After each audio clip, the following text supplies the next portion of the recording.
ზუგდიდში პოლიკარპე ხუბულოვას სახელობის ფოლკლორის მეხუთე საერთაშორისო ფესტივალი კოლხი და ჩატარდა. ორდღიანი ფესტივალი საქართველოს სახალხო არტისტის ლოდბარისა და საზოგადო მოღვაწის ჯემალ ჭკუასელის 90 წლის იუბილეს მიეძღვნა. ფესტივალი გალა კონცერტით დაიხურა, რომელშიც უცხოური და ქართული სახელმწიფო აკადემიური და მუნიციპალური ფოლკლორული ანსამბლები მონაწილეობდნენ.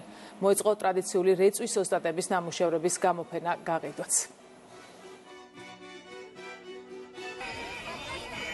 ძალიან დიდი მადლობა მინდა გადაუხადო ყველა მონაწილეს, ყველა ანსამბლს, რომელიც დღეს გამოვიდა, შეასრულა ნომრები და ჩვენი ქალაქი ამ პერიოდისათვის ერთგვარ სიმბოლოდ იქცევა ჩვენი ქვეყნის ერთიანობისა და მთლიანობის.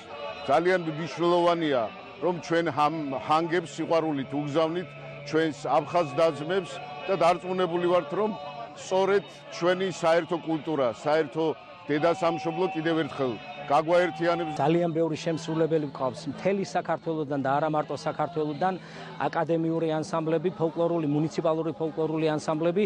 ეს ტრადიცია ზუგდიდში გაგრძელდება ძალიან დიდი ხანი და იქნება, როგორც ეს ორი დღე იყო ზეიმი ფოლკლორის და კულტურის ჩვენს ქალაქში. წარმოდგენილი მაქვს ჩემი თექის ხელნაკეთი ნამუშევრები და ჩემ ქალაქს უსურვებ ბევრ ასეთ სასიამოვნო საღამოებს.